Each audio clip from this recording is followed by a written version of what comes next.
Big breaking చూస్తున్నాం. చిక్కడపల్లి పిఎస్కు అల్లు అర్జున్ చేరుకున్నారు. ఈ మేరకు ఐకాన్ స్టార్ వాంగ్మూలాన్ని రికార్డు చేయనున్నారు. అల్లు అర్జున్ వెంట అల్లు అరవింద్ మామ చంద్రశేఖర్ పిఎస్కు వెళ్లారు. అల్లు అర్జున్ వాంగ్మూలాన్ని పోలీసులు రికార్డు చేయనున్నట్లు తెలుస్తుంది. అయితే అల్లు అర్జున్ను విచారించనున్నారు చిక్కడపల్లి ఏసీపీ రమేష్, సిఐ రాజు నాయక్ కూడా. అయితే సంధ్యా థియేటర్ ఘటనలో A11గా అల్లు అర్జున్పై కేసు నమోదైంది.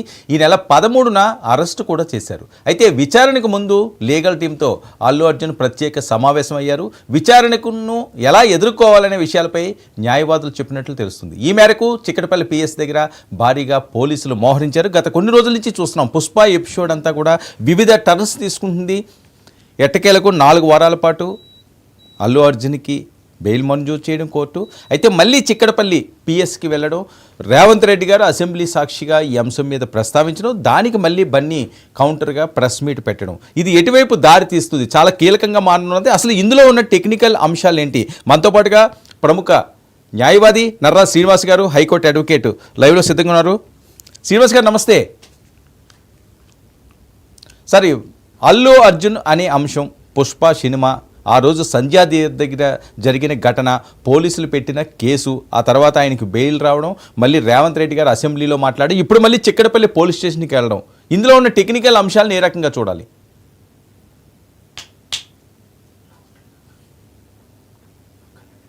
థియేటర్లో సినిమా చూడడానికి వస్తున్నటువంటి ప్రేక్షకుల్లో ఒకళ్ళు చనిపోవటం, ఆ తర్వాత వాళ్ళ అబ్బాయి తీవ్రంగా ఈ శ్వాస సంబంధించినటువంటి విషయంలో బాగా సఫర్ అవటం, చనిపోవటం. ఈ నేపథ్యంలో అసలు ఈ కేసు ఈ 304 Part 2 గతంలో పీనల్ ప్రొవిజన్గా ఉన్నటువంటి ఐపీసీ పీనల్ ప్రొవిజన్గా ఉన్నటువంటి, అంటే causing negligence, causing death by negligence అనేటువంటి కేసుని పెట్టడం జరిగింది. దీంట్లో ప్రధానంగా చూస్తే 2 అంశాలు మనం మాట్లాడుకోవాల్సి ఉంటుంది. ఒకటి, సంఘటన జరిగినటువంటి తీరు.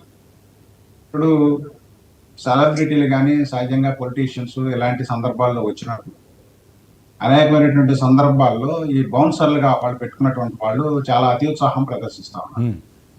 దీనివల్ల సామాన్య ప్రజలు చాలా సఫర్ అవుతా ఉన్నారు. అదొక ఆస్పెక్ట్. అయితే ఈ పర్టికులర్ ఆస్పెక్ట్లో థియేటర్కి వెళ్ళటానికి, ఆయన సినిమా చూడటానికి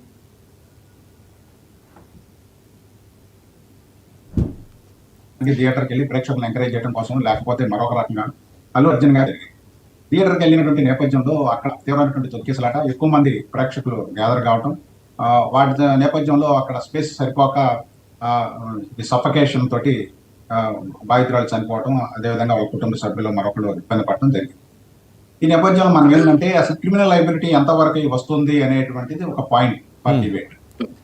ఈ కేసులో ప్రధానంగా చూస్తే, అంటే ఆర్డినరీ క్రిమినల్ పారామీటర్స్ లో చూస్తే, కాజింగ్ డెత్ బై నెగ్లిజెన్స్ అనేటువంటి ఉద్దేశపూర్వకంగా చంపాలని ఉద్దేశం ఉండో లేకపోతే మరో రకంగానూ నెగ్లిజెంట్ గా వ్యవహరించి చంపటం అనేటువంటిది సహజంగా ఏంటంటే ఐపీసీలో పీనల్ ప్రొవిజన్స్ లో 304A ర్యాష్ నెగ్లిజెంట్ డ్రైవింగ్ అనేటువంటి ఆస్పెక్ట్ లో చూస్తాం.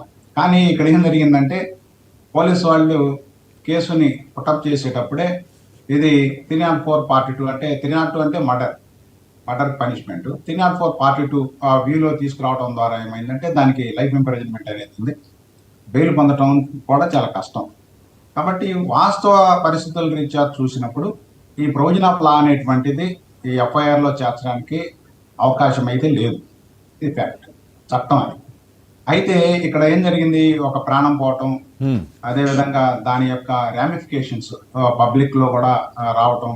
రెండోది, సెలబ్రిటీలుగా వ్యవహరిస్తున్నటువంటి వాళ్ళకు కూడా ఒక బాధ్యత ఉంది. ఎందుకంటే వాళ్ళ ద్వారా ప్రజలు ఇబ్బంది పడకుండా ఉండటం అనేటువంటిది. అయితే ఇక్కడ ఏం జరిగిందంటే 2 భిన్న కథనాలు వినిపిస్తా ఉన్నాయి. పోలీసు వాళ్ళు ఏం చెప్తా ఉన్నారంటే, సంధ్యా థియేటర్ యాజమాన్యం కానీ లేకపోతే అల్లు అర్జున్ వాళ్ళ మేనేజర్ కానీ ఎవరైనా సరే ఆయన థియేటర్కి వస్తారనేటువంటి ముందస్తు సమాచారం అనేటువంటిది లేదు, మేము సెక్యూరిటీ ఇవ్వడానికి అనేటువంటిది వాళ్ళ వైపు నుంచి వినిపిస్తాం. అయితే ఒకటేంటంటే, శాంతి భద్రతను కాపాడటానికి కానీ లేకపోతే సెక్యూరిటీ విషయంలో కానీ పోలీసులు కీలక పాత్ర వహిస్తారు. ఖచ్చితంగా పోలీసులకు ఆ డ్యూటీ ఉంది, క్యాస్ట్ ప్యాన్ అయ్యి.